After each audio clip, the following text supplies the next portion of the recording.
આંતરરાજ્ય ગુના આચરતો છારા ગેંગનો મુખ્ય સાગરીત સુરત ક્રાઇમ બ્રાન્ચના હાથે ઝડપાયો છે। આરોપી અબ્દુલ ઉર્ફે પીર અલી શેખ સુરત અને વડોદરાના 4 ગુનામાં વોન્ટેડ હતો।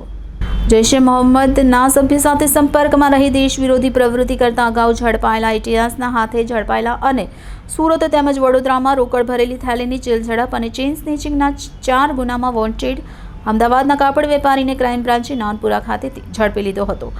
છારા ગેંગનો સૂત્રધાર તેના 3 સાગરીતો સાથે 2 બાઇક ઉપર અમદાવાદથી સુરત અને વડોદરા આવીને ગુનાને અંજામ આપતો હતો। સુરત ક્રાઇમ બ્રાન્ચની ટીમે બાતમીના આધારે નાનપુરા એસબીઆઈ બેંકની સામેથી છારા ગેંગનો મુખ્ય સૂત્રધાર કાપડ વેપારી આરોપી અબ્દુલ ઉર્ફે પીર અલી મોહમ્મદ સાકિર શેખને ઝડપી પાડ્યો હતો। અબ્દુલ શેખે સુરતના ડિંડોલી અને ઉમરા વિસ્તારમાંથી કુલ 9.89 લાખ ભરેલ 2 અલગ અલગ રોકડ ભરેલ બેગની ચીલ ઝડપ કરી ગુનાને અંજામ આપ્યો હતો, જે ગુનામાં હાલ વોન્ટેડ જાહેર હતો અને વડોદરામાં પણ 2 ગુનાઓમાં હાલ વોન્ટેડ છે। અબ્દુલ શેખ તેના અન્ય 3 સાગરીતો સાથે સુરત શહેર તેમજ વડોદરા શહેર વિસ્તારમાં ચોરી કરવા માટે 2 બાઇક ઉપર આવી તે બાઇકમાં નંબર પ્લેટ ખોટી લગાડીને શહેર વિસ્તારોમાં રેકી કરી રોડ પર જતા રાહદારીઓના ચેઇન સ્નેચિંગ તેમજ બેગ લિફ્ટિંગના ગુનાઓ આચરતા હતા। ભૂતકાળમાં આરોપી અબ્દુલ શેખ વિરુદ્ધ વર્ષ 2002માં અમદાવાદ વેજલપુર પોલીસ સ્ટેશનમાં રમખાણો દરમિયાન ગુનો નોંધાયો હતો, તેમાં પકડાયો હતો તથા વર્ષ 2006માં એટીએસ અમદાવાદમાં પાકિસ્તાનમાં રહેતા જૈશે મોહમ્મદ સાથે સંપર્કમાં રહીને ભારતે દેશ વિરોધી પ્રવૃત્તિમાં સંડોવાયેલ હોવાનો ગુનો નોંધાયો હતો તથા અમદાવાદમાં અલગ અલગ 4 ગુના નોંધાયા હતા તેમજ જૂનાગઢ અને ભુજમાં મળી કુલ 3 વાર પાસા હેઠળ અટકાયત કરવામાં આવી હતી।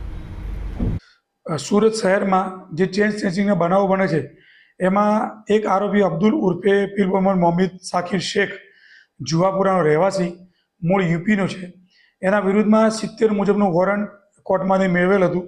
એ આરોપીને શોધવા માટે ક્રાઇમ બ્રાન્ચની ટીમો લાગેલી હતી। ખાનગીરાએ એવી બાતમી મળી કે આ આરોપી જુહાપુરામાં દેખાયેલ છે, તો આરોપીને પકડી પાડેલ છે। જે આરોપીના 2 ગુના, એક ડિંડોલી પોસ્ટે અને ઉમરા પોસ્ટેમાં 70 મુજબનું વોરંટ હતું।